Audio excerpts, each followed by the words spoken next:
Good morning, gang. Exodus 38:8 jumped out at me this morning, and so I wanted to read it to you, and I had a few thoughts. He made the basin of bronze and its stand of bronze from the mirrors of the ministering women who ministered in the entrance of the tent of meeting. The King James Version refers to those as looking glasses. Now, why mirrors?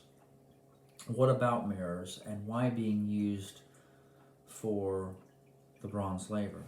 We know the bronze laver is used for cleansing. It's used for the prevention of killing people, with priests dying who enter into the tabernacle to do the holy work because they had blood from sacrifices and things like that, and their responsibility was to cleanse themselves so they wouldn't die when they entered into the tabernacle.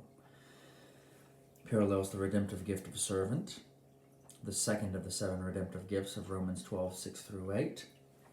And it is a reflection of the glory of the Lord.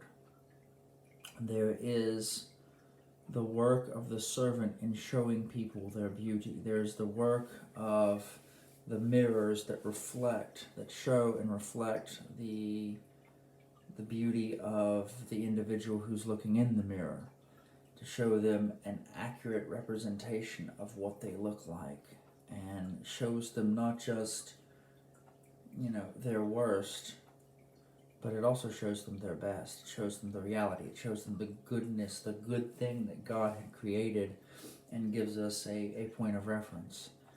And mirrors would also reflect. So this idea of the mirror of Galadriel from the Lord of the Rings, I couldn't resist making a reference to Tolkien in a Bible teaching. This idea of you become what you behold, the reflection, the movement into seeing things as they really are, and the movement into seeing the beauty. And the mirrors would have reflected, in this case, the glory of the Lord, the beauty of the Lord, the favor of the Lord. A polished surface reflects what it's designed for, to reflect. The bronze is used to symbolize judgment. And judgment really is God's process of decision making. It's not necessarily wrath, it's not necessarily hatred or punishment. It is His basis for executing a decision, for choosing between options and making a choice and a decision and rendering that decision and executing on that decision. Then they would have taken these, fashioned them into the bronze laver, and there would have been that reflection every time the priest had their hands washed and they saw their reflection in the polished surface of the bronze laver. They would have had this understanding of, this is why I'm doing this. We're reflecting the beauty of God. We're reflecting what He has called us to do. We're understanding and getting a perspective as priests of, this is my calling. Behold, I have seen the commandment of the Lord, and it is good. I've seen the reflection of the thing He has commanded me to do, that He has commanded my tribe, my nation, my people to do.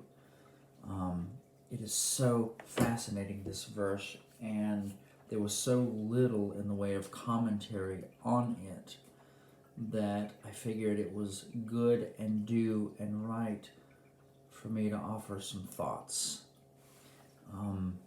So, gang, let's look at and consider the ways in which the Lord is taking the everyday implements and not just showing us our sin, not just showing us how off we are, but showing us the good thing that He has made.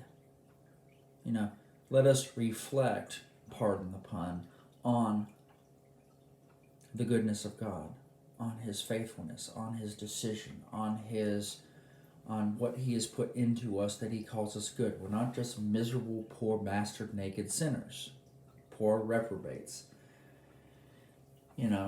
Let's not get so overwhelmed with our own sinfulness that we realize that He loves us anyway. This is not about Him loving us anyway.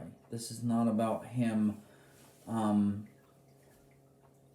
choosing to love us in spite of what we think is our core component. Frequently, we like to take our sinful nature and we like to stand in awe of our sinful nature and make our sinful nature the reference point for God's interaction with us, when really it's not. His point of interaction with us is He created us because He loved us, because He's a Father. His primary nature is Father. The core of who He is Father. And a father does not look with disgust on the thing that He created with His wife. Nor does our Heavenly Father look at us with disgust and say, ew, sinner. No. He looks at us and says, my son. He runs after us while we are afar off. He wants us to see an accurate reflection of who we are in His nature. And who we are at our very being and our very core is sons. Who He is at His very core is initially Father. If Jesus Christ was eternally begotten of God, then there was never a time when God was not Father. But there was a time when God was not Creator.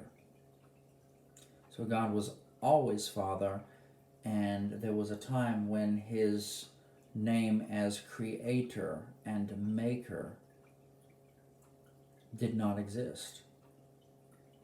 But He was always Father because Jesus was eternally begotten of God. God from God, light from light, true God from true God, begotten, not made, one in being with the Father.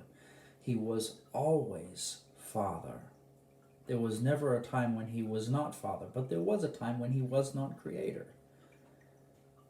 And He wants us to accurately reflect Him for who He is, gang.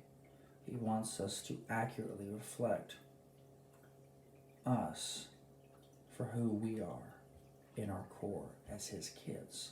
So, just some thoughts. You guys be blessed, and I'll talk to you later.